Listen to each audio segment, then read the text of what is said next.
आज हम द्विघात समीकरण या क्वाड्रेटिक इक्वेशन के उन प्रश्नों को हल करेंगे जिनको देख करके आपको ये नहीं लगेगा ये द्विघात समीकरण। ठीक है, जैसे आप एक क्वेश्चन देख रहे थे बोर्ड पे कि लिखा है 5 की पावर 1 प्लस एक्स प्लस 5 की power 2 minus x equals to 5 की पावर 3 प्लस 1। तो सबसे पहले आपको हम याद दिलाते हैं कि आप लोगों ने क्लास 9th में एक सूत्र पढ़ा था कि गुणा में घातें जुड़ जाती हैं जब उनके आधार बराबर होते हैं। तो कहने का मतलब a की पावर m इंटू a की पावर n को क्या लिख सकते हैं हम a की पावर m प्लस n लिख सकते हैं। क्या लिख सकते हैं? a की पावर m इंटू a की पावर n को क्या लिख सकते हैं? a की पावर m प्लस n लिख सकते हैं। तो जब ये आधार बराबर है तो घातें जुड़ गई ना, पावर ऐड हो गए ना, जब बेस इक्वल है।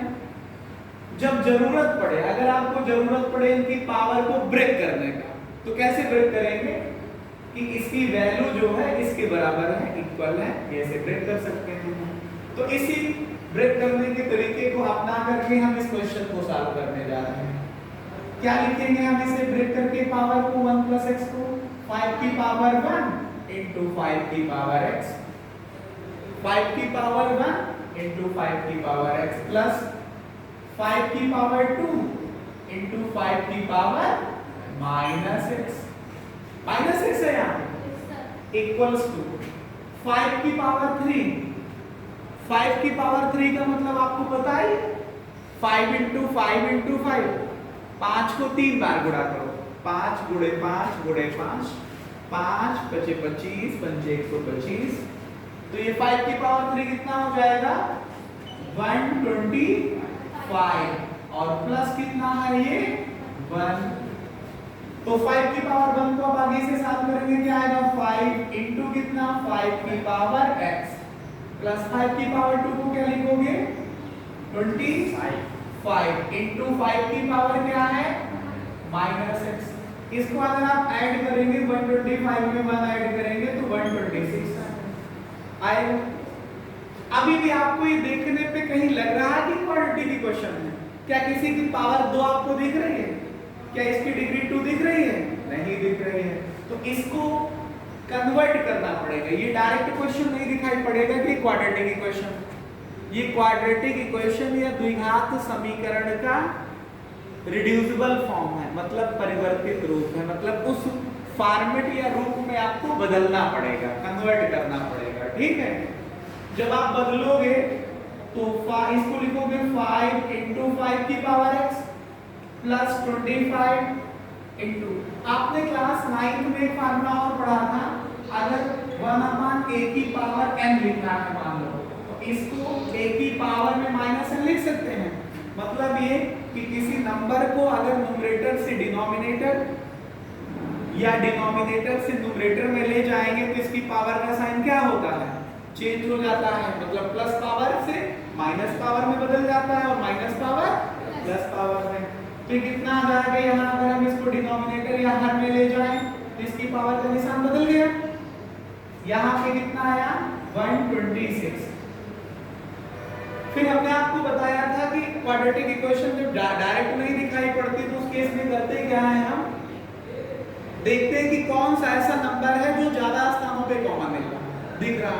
तो 5 की पावर x, ये भी 5 की पावर x, तो 5 की पावर x को हम क्या करेंगे, 5 की पावर x को हम y लेट कर लेंगे। लेट का मतलब मान लेंगे, क्या कर लेंगे, लेट 5 की power x is equal to y। तो तब हमको क्या मिलेगा, देन इंग्लिश में देन, हिंदी में तब क्या मिलेगा, यहाँ लिखो, देखो क्या मिलेगा 5 इंटू ये क्या है 5 की पावर x y प्लस कितना 25 इंटू 1/y इक्वल्स टू कितना 126 वाला। बात समझ पा रहे हैं, 126 हुआ। फिर उसके बाद में अब इसको आप सॉल्व करिए, 5 इंटू वाई को लिखोगे आप 5y, 5 इंटू वाई को लिखोगे 5y, फिर 25 इंटू 1 को क्या लिखोगे 25, और अपान में y था तो y लिख दोगे, इक्वल्स टू कितना आएगा 126 आ जाएगा। अब इसको एलसीएम लेकर के सॉल्व करो, चाहे जब दो फ्रैक्शन का केस होता है तो ऐड करने का सबसे बढ़िया तरीका होता है इसको इसमें मल्टीप्लाई कर दो, इस नंबर को इसमें मल्टीप्लाई कर दो, बीच में प्लस का साइन है तो प्लस कर दो, माइनस का है तो माइनस कर दो, और ये डिनोमिनेटर को डिनोमिनेटर से मतलब हर को हर से गुणा कर दो, तो ये कितना आ जाएगा 5y², इसका इसमें करोगे तो 25, और 1 को y में करोगे तो y इक्वल्स टू 126, तो इसे और सॉल्व करो तो 5y² प्लस का 25 इक्वल्स टू 126, और ये y मल्टीप्लिकेशन में चला जाएगा डिवीजन से, तो ये आया 5y² प्लस का 25, इसको ट्रांसफर करो इस तरफ तो माइनस का 126 की वैल्यू 126 y की वैल्यू 0 के ऊपर, ये देखो क्वाड्रेटिक इक्वेशन में कन्वर्ट हो गया। लेकिन आपको क्वाड्रेटिक इक्वेशन या द्विघात समीकरण का कौन सा रूप लिखना है, स्टैंडर्ड फॉर्म। क्या होता है, सबसे पहले y की पावर 2, फिर ऐसा टर्म जिसमें y की पावर 1 है, फिर ऐसा टर्म जिसमें y ही ना है मतलब कांस्टेंट मतलब अचर, तो ये कितना आएगा 5y², 2 पावर का लिखना, फिर 1 पावर का क्या है माइनस का 126y, और प्लस कितना 25 इक्वल्स टू कितना 0। अब ये क्वाड्रेटिक इक्वेशन में कन्वर्ट हो गया।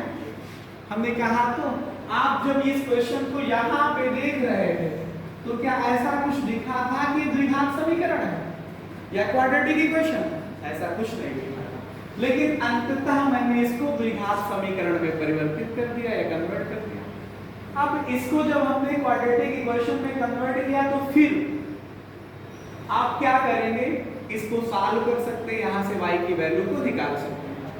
लेकिन बात को ध्यान से समझिए, सॉल्व करने का केवल आप एक मेथड नहीं जानते हैं कि बीच के पद को तोड़ करके जो है गुणनखंड करना, या इंग्लिश में मिडिल टर्म स्प्लिटिंग मेथड से।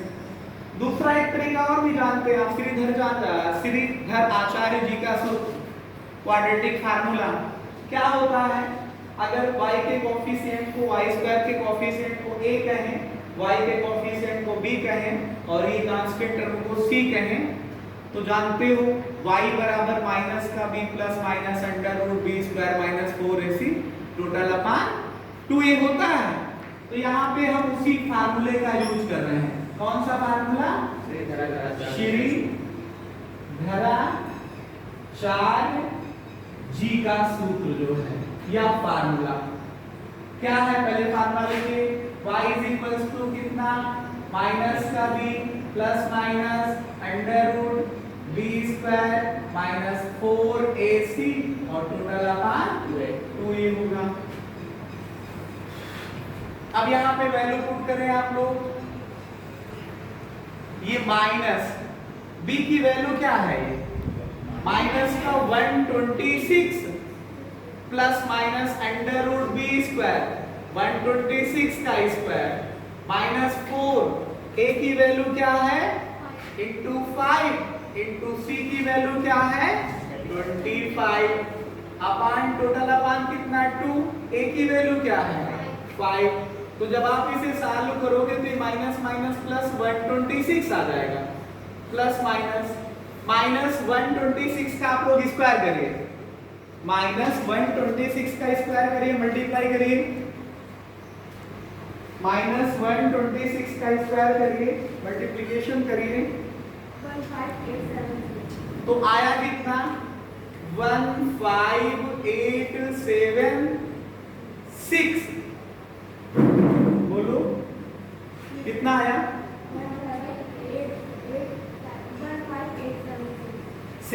15,876 माइनस 5 के 20 और 20 को 25 में गुणा करिए, तो 20 को 25 से गुणा करना सबको पता ही है, कितना आएगा 20 को 25 से गुणा करना जानते हो क्या, 20 को 25 से गुणा करो, 25 दूनी 50 और एक जीरो बढ़ जाएगा मतलब 500, कितना नीचे 2 पंचे 10।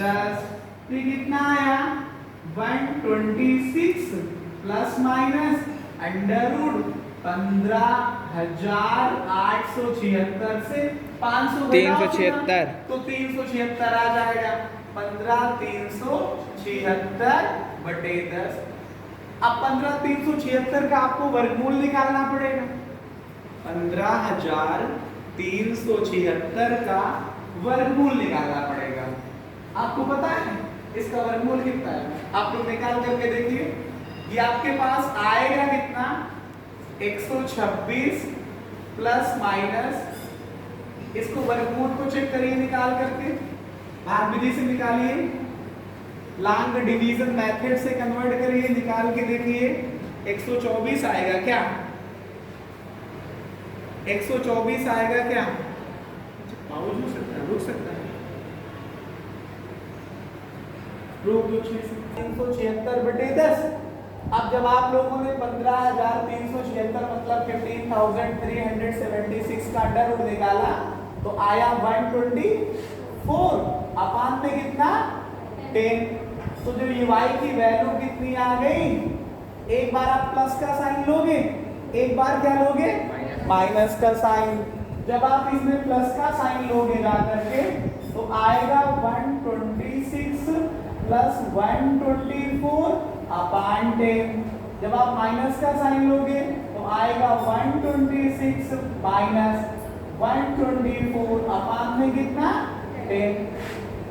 अब 126 में 124 ऐड करो तो 250 अपान 10 और 126 में 124 माइनस करो तो 2 अपान में कितना 10। तो y की वैल्यू इससे कैंसिल करो इसको तो 25 आ गई और दूसरी वैल्यू क्या आई 1/5।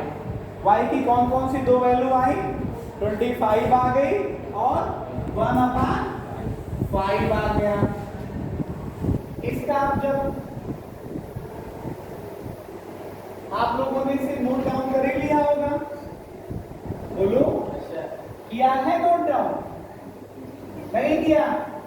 हमें y की वैल्यू तो निकालना नहीं है, हमें वैल्यू का है कि निकालना था x की। जो समीकरण में दिया था वो कौन सा दिया था x दिया था।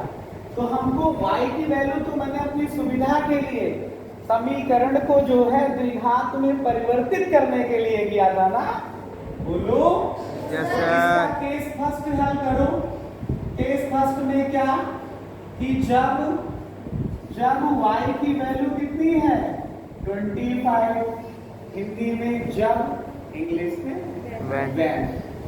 जब y की वैल्यू कितनी है 25 तो y का मतलब क्या था 5 की पावर x इक्वल्स टू कितना 25।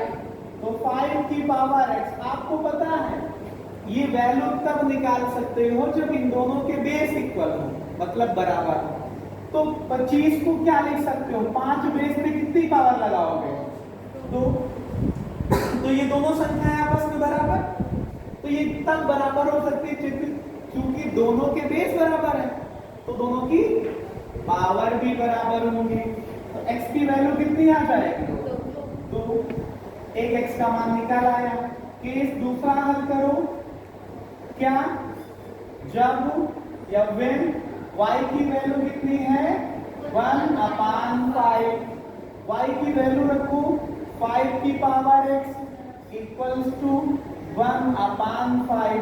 तो 5 की पावर x इक्वल्स टू यहाँ पे 1/5 को 5 पावर 5 बेस पे कितनी पावर लिख सकते हैं, इसको नीचे से ऊपर भेज दो, हर से अंश में भेज दो तो पावर का निशान बदल जाएगा। 5 की पावर कितनी है यहाँ पे 1, ऊपर जाएगा तो अब देखो दोनों के बेस इक्वल हैं, दोनों के आधार बराबर हैं, पावर की तुलना हो जाएगी, पावर का कंपैरिजन हो जाएगा। तो कितना आ जाएगा x की वैल्यू -1 आ जाएगा। x की वैल्यू क्या आ जाएगी -1। इस तरह से करते हुए जो आपने समीकरण दिया था उसमें x की वैल्यू क्या आ जाएगी 2 आ जाएगी और -1 आ जाएगी। ठीक है, बोलो बात समझ में आई? अगर तुम लोगों को मेरी बातें अच्छी समझ में आ रही हो तो फिर इसको पढ़ लो भाई।